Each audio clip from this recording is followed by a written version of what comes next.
तिरंगा यात्राમાંથી પધારેલા તમામ આગેવાનો ડૉક્ટર સંજયભાઈ પરમાર, શ્રી શિવા, માનનીય મામલતદાર શ્રી કોડીનાર, તાલુકા વિકાસ અધિકારી શ્રી કોડીનાર, ચીફ ઓફિસર શ્રી કોડીનાર નગરપાલિકા તથા ડૉક્ટર અરુણ રોય, CDHO,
ભારત માતા કી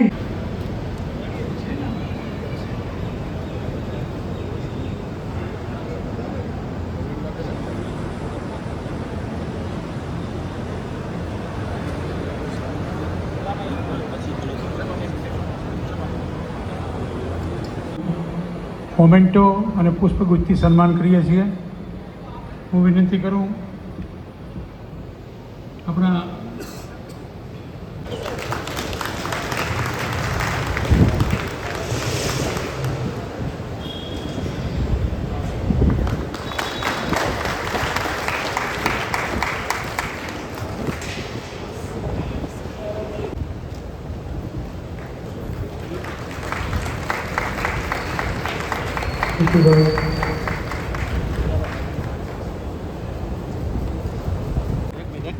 આપણા કલેક્ટર સાહેબનું સન્માન કરશે અને મોમેન્ટો આપશે.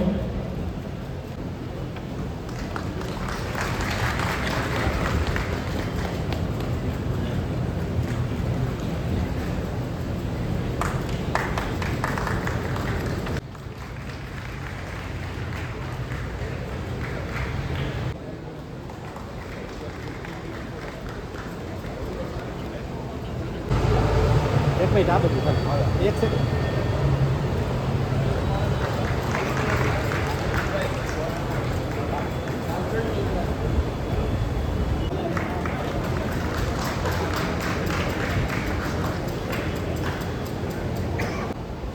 સન્માનીય કલેક્ટર સાહેબનું સન્માન અને મોમેન્ટો આપશે.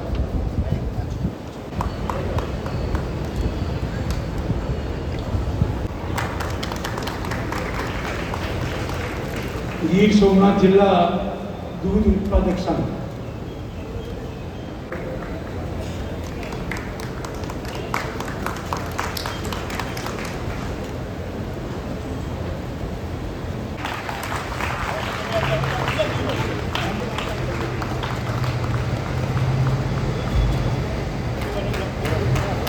ઉપર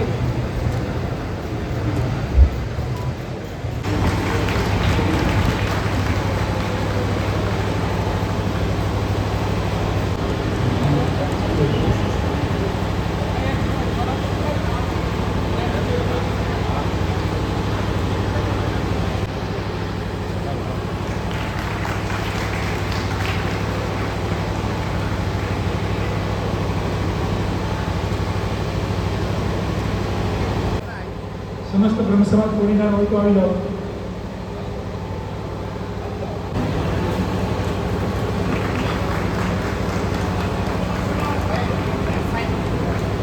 તાલુકો પ્રમુખ ક્ષત્રિય બ્રહ્મ સમાજ દ્વારા કલેક્ટર સાહેબનું સન્માન થઈ રહ્યું છે.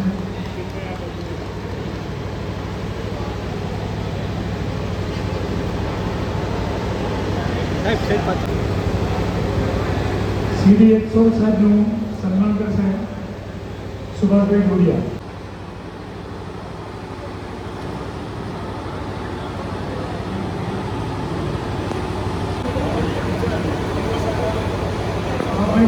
બાપભાઈ કાદર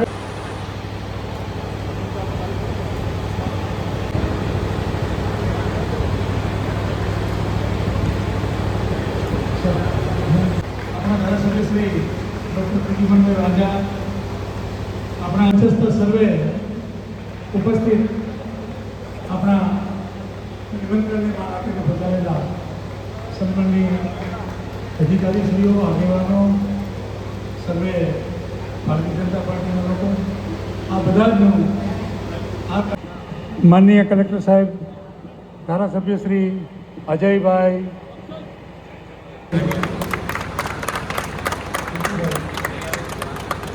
પ્રશાંતભાઈ, હરિભાઈ ત્રણ, બાપભાઈ ગાદે.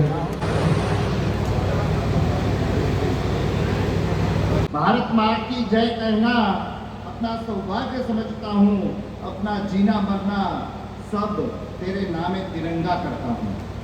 तिरंगा ने वंदन અને સૈન્યોને નતમસ્તક વંદન સાથે આજના આ લોકાર્પણ અને ખાતમુહૂર્ત કાર્યક્રમમાં આપણી વચ્ચે ઉપસ્થિત ગીર સોમનાથ જિલ્લાના કરતા હતા અને સમાનતા એવા માનની કલેક્ટરશ્રી, સર્વે મંચસ્થ મહાનુભાવો, ઉપસ્થિત કોડીનારના પ્રિય સૌ નગરજનો, ભાઈઓ તથા બહેનો, વિશેષ આપનો સમય નથી રહેતો સાહેબ. ઘણા બધા 3-4 વાગ્યાથી બધા લોકો કાર્યક્રમમાં ઉપસ્થિત છે.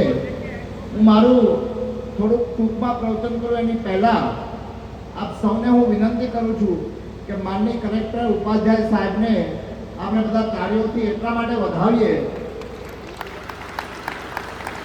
કે જેઓ સમગ્ર કોડીનારની જનતાના શકે એમ હતા નહીં, છતાં પણ તેઓ આપણા આમંત્રણને માન આપીને આવ્યા છે. બદલ સાહેબ આપનો હું કોડીનારની જનતા વતી ખૂબ ખૂબ આભાર માનું છું. તે દર્શાવે છે જ્યારે પ્રથમ મારે મુલાકાત થઈ અને આજે પણ ત્યારે વારંવાર એ આપણા કોડીનારને યાદ કરે છે કે ભૂતકાળમાં પણ એને રજિસ્ટ્રાર તરીકે, આરઓ તરીકે પણ કોડીનારની શહેરમાં આપણે એમની સેવા લીધી છે. સાહેબ આપનો ખૂબ ખૂબ આભાર. આજે વિશેષ તો આપણે હમણાં તિરંગા યાત્રા ખૂબ અદ્ભુત, આપણે સવારમાં 15-20 મિનિટમાં શિરામણ કરીએ એટલી વારમાં તો ભારતના સૈન્યોએ પાકિસ્તાનનો ભૂકો બોલાવી અને પાછા આવી ગયા. આવું જે શૌર્ય અને સાહસનું કામ કર્યું છે, જેણે વિશ્વમાં તિરંગાનો ઝંડો ઊંચો રાખ્યો છે, જેણે ભારત દેશને વિશ્વમાં સન્માન અને ગૌરવ અપાયું છે, એવા સૈન્યોને આપણે સૌ નતમસ્તક વંદન કરીએ છીએ. એમના શૌર્યને, એના સાહસને, એમની બહાદુરીને અને વીરતાને આપણે સૌ બિરદાવવા માટે આ તિરંગા યાત્રાનું આયોજન કર્યું છે. અને તેની સાથે સાથે ટૂંકમાં કહું તો આજે જે કોડીનાર તાલુકાના જે વિકાસલક્ષી કામો છે, 7.35 કરોડનું ખાતમુહૂર્ત અને 13.14 કરોડનું લોકાર્પણ, એટલે કે આશરે 20.5 કરોડના આજના કાર્યક્રમમાં હું ટૂંકમાં કહીશ કે પંચાયત માર્ગ અને મકાન વિભાગના જે ખાતમુહૂર્તનું આજે કામ છે એ 7.12 કરોડના કુલ 11.9 કિલોમીટર લંબાઈના 4 રસ્તાઓ રીસર્ફેસિંગ કામગીરીનું આજે ખાતમુહૂર્ત થયું છે. તેની સાથે સાથે લોકાર્પણનું જે રોડ માર્ગ અને મકાનનું જે કામ થયું છે તેમાં 6.40 કરોડના ખર્ચે 8 કિલોમીટર લંબાઈના 2 નવા નોન પ્લાન રસ્તાનું લોકાર્પણ અને 5.5 કરોડના ખર્ચે 18 કિલોમીટરના 7 રસ્તાનું રીસર્ફેસિંગ થયું છે. તેની સાથે સાથે 26.9 લાખના કુલ ખર્ચે 7 નવા કોડીનાર તાલુકાના વિવિધ ગામોમાં વિકાસનું ખાતમુહૂર્ત પણ આજે કરવામાં આવે છે. અને 34.5 લાખના ખર્ચે 12 નવા વિવિધ ગામોમાં વિકાસના કામોનું પણ લોકાર્પણ આપણે અત્યારે કર્યું. અને તેની સાથે સાથે ડીએમએક ગ્રાન્ટ અંતર્ગત પણ આપણે જે કાર્યો કર્યા છે એમાં ડૉક્ટર CDHO સાહેબ પણ ઉપસ્થિત છે. જે કોડીનાર વિધાનસભાના જે કામો હતા એ ડિસ્પેન્સરી અને હોસ્પિટલમાં મેડિકલની કીટો, તેની સાથે સાથે સ્કૂલોમાં રેન હાર્વેસ્ટિંગના કામ અને શાળાઓમાં વોટર કુલરના કામનું પણ આજે આપણે લોકાર્પણ કરીએ છીએ. ત્યારે આપ સમગ્ર જનતાને હું કોડીનાર વતી એક ધારાસભ્ય તરીકે આ વિધાનસભાના પ્રતિનિધિ તરીકે હું આપનું સ્વાગત કરું છું. અને નરેન્દ્રભાઈ મોદી સાહેબ અને ભૂપેન્દ્રભાઈ પટેલની જે ડબલ એન્જિન સરકાર છે કે જેનું મિશન છે કે સૌનો સાથ, સૌનો વિકાસ, સૌનો વિશ્વાસ અને સૌનો પ્રયાસ, એટલે વિકાસની રાજનીતિનો એક નવો પાયો કોઈ ભારત દેશમાં નાખ્યો છે. અને વિશ્વમાં જેઓ સૌથી લોકપ્રિય છે એવા નરેન્દ્રભાઈ આજે કેન્દ્રમાં આપણું નેતૃત્વ કરે છે અને ગુજરાતમાં ભૂપેન્દ્રભાઈ કરે છે. ત્યારે આ વિકાસની જે આ વણઝાર છે એ હંમેશા ચાલુ રહેશે એવી મને ખાતરી છે. ભારત માતા કી જય, વંદે માતરમ.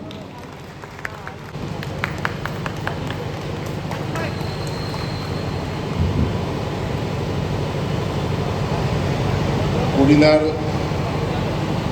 વિધાનસભા મત વિસ્તારના પ્રતિનિધિત્વ કરતા માન્ય ધારાસભ્ય શ્રી ડૉક્ટર પ્રદ્યુમનભાઈ, જે જગ્યામાં આની પહેલાં હતો અને બદલી થઈને અહીં આવ્યો છું રજિસ્ટર્ડ સહકારી મંડળી તરીકે, તો આટલી બધી સહકારી સંસ્થાઓના બધા પ્રમુખશ્રીઓ અને હોદ્દેદારશ્રીઓ અહીંયા મને મળવા આવ્યા. મને ખૂબ આનંદ થયો કે મને કદાચ પહેલાં આવ્યો હોત તો રજિસ્ટ્રાર તરીકે હોત તો આ કદાચ વધારે મને માનવા મળતું.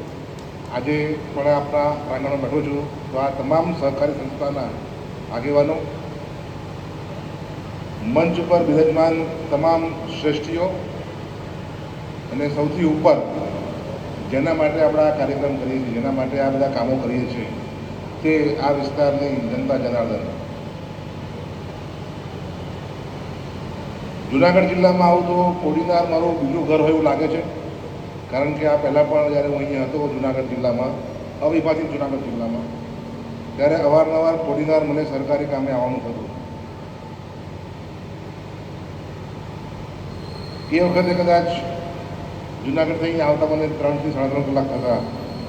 પણ આજે બધા રસ્તાઓના કામમાં જે લોકાર્પણને ખાતમુહૂર્ત કરીએ છીએ તો હું ચોક્કસ માનું છું કે આજે કદાચ 2 થી 2.5 કલાકમાં અહીંયા આવી જવાતું હશે. વિકાસની વાતો કરી છે, તમામ પ્રકારના કામો મેં જોયું અંદર.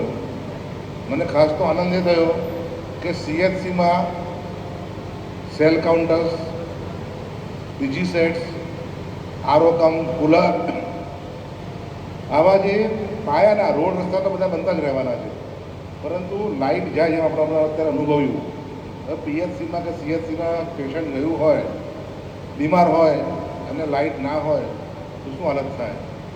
તો અહીંના નેતૃત્વનું આ એક વિઝન છે કે આ CHCમાં પણ બીજી સેટ આ ગ્રાન્ટોમાંથી અહીંયા ઉપલબ્ધ કરાવ્યા છે. પ્રદ્યુમનભાઈએ પહેલાં મને ફોન કર્યો હતો માન્ય ધારાસભ્યશ્રીએ, ત્યારે પહેલાં સમય કંઈક કાપ્યો હતો, પછી અમુક ઘટનાઓ એવી બની કે આપણે કદાચ એને પાછળ લઈ જવું પડ્યું. આજે પણ કદાચ એવું હતું કે થોડી નાદુરસ્ત તબિયતના કારણે જો આટલા અગાઉથી ટાઈમ ના આપ્યો તો ના આવતો, પરંતુ અમને આટલા સમય પહેલાં કમિટમેન્ટ હતું એટલે હું ગોળી લઈને પણ આવ્યો. અને તમારી વચ્ચે મને અત્યારે ખૂબ જ આનંદ થાય છે કે હું આપણી વચ્ચે ઊભો છું. વિકાસ એ અવિરત ચાલતી એક યાત્રા છે અને મને ચોક્કસ ખાતરી છે કે આ યાત્રામાં આપ સૌ સહભાગી થશો. અલગ અલગ રોડના કામો આપણે અત્યારે બતાવી રહ્યા છે, પરંતુ સાથે સાથે મારી એક સૂચન પણ છે કે પાણી એ અમૂલ્ય છે, તો વોટર રીહાર્વેસ્ટિંગ, વોટર રિચાર્જિંગ, આ પ્રકારના કામો પણ આમાં કરવામાં આવે. વિકાસની વાતો સાથે સાથે આપ સૌ જાણો છો કે 5 જૂન વિશ્વ પર્યાવરણ દિવસ આવી રહ્યો છે અને એના ભાગરૂપે સરકારે પ્લાસ્ટિક મુક્ત વિશ્વ આવું એક અભિયાન છેડ્યું છે.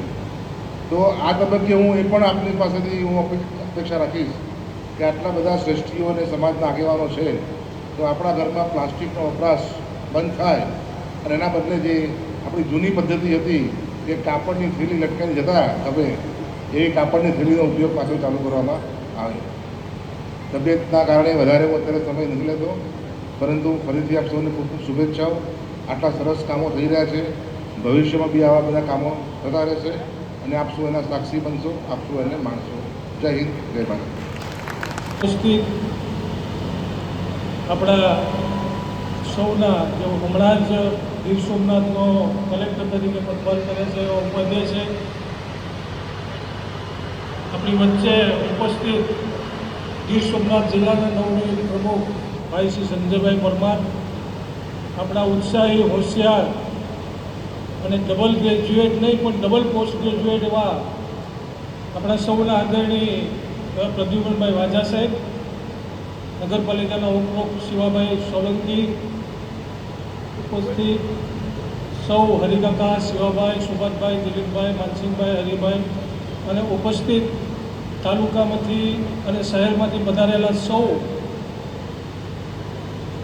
શ્રેષ્ઠીઓ, આગેવાનો અને કાર્યકર્તાઓ, હું આ તકે આજે આ કાર્યક્રમમાં ઉપસ્થિત રહ્યા આપે અને કાર્યક્રમને દીપવાન બનાવ્યો એ માટે આપ સૌનો બે હાથ જોડી અને આભાર માની મારી વાત પૂરી કરું છું. વંદે માતરમ, ભારત માતા.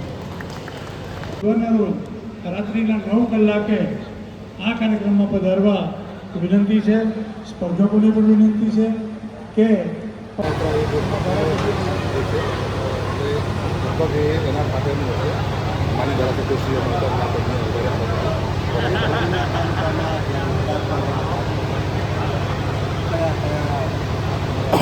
જે તમામ પ્રકારના કામોનું આજે નાગરિકોનું લોકાર્પણ છે. લગભગ 21 કરોડના કામોનું આજે નાગરિકોનું લોકાર્પણ થયું છે. એમાં મુખ્યત્વે રસ્તાઓના કામ છે, ડેવલપમેન્ટના કામ છે, નાના નાના ગામોમાં ડ્રેનેજના કામ છે, CHC ઉપર બીજી સાઈડ જે આપણે લોહીની તપાસ કરતા હોય એના પર સેલ કાઉન્ટર રિએજન્ટ છે, કેમિકલ જોઈએ, આ પ્રકારના જે છે એ ઉપરાંત પાણીની પીવાની સુવિધા મળી રહે લોકોને, એટલા માટે આ આરોગ્ય કેન્દ્રો ઉપર આરો કમ વોટર કુલર આ પ્રકારના ખૂબ જ પાયાના કામોનું આજે લોકાર્પણ કરવામાં આવ્યું છે. અને મને ચોક્કસ ખાતરી છે કે આનાથી આ લોકોના વિસ્તારના લોકોની સુવિધામાં ખૂબ જ વધારો છે. પ્લાસ્ટિક મુક્ત વિશ્વની વાત આપણે કરી, કઈ રીતે એમાં આગળ વધી શકે? આ પ્લાસ્ટિકનું પ્રદૂષણ જે છેલ્લા 15 થી 20 વર્ષથી વધારે થયું છે. જ્યારે અમે બાળક હતા ત્યારે અમે ચોક્કસપણે કાપડની થેલી લઈને બજારમાં વસ્તુ લેવા જતા હતા. કરિયાણું લેવું હોય તો થેલા મોટા મોટા લઈને જતા હતા. પરંતુ આજે જમાનાની સાથે લોકો એ બધી વસ્તુ ભૂલી ગયા છે. તો આપણે એને પુનઃજીવિત કરવી પડશે. જે વૈકલ્પિક એના જે ઉપાયો છે, પ્લાસ્ટિકના બદલે શું આપી શકાય, તો પેપર બેગ્સ છે, ક્લોથ બેગ્સ છે, બાયોડિગ્રેડેબલ મટીરિયલ્સ છે, આ બધું વાપરીને આપણે પ્લાસ્ટિકમાંથી આપણે મુક્ત થવું જોઈએ. આપના લેવલથી આગળ જિલ્લાના વિકાસ કાર્યોમાં શું યોજનાઓ છે? જે અલગ અલગ વિવિધ ફોરમ્સ છે, આયોજન મંડળ છે, આધીન દૂધ છે, પછી અન્ય જે એજન્સીના કામો છે, જે તે વિસ્તારની જે જરૂરિયાત હશે એને અનુલક્ષીને સ્થાનિક લોકોને વિશ્વાસ લઈને આ તમામ કામો કરવામાં આવશે. Okay, thank you. Hello Sanjeev.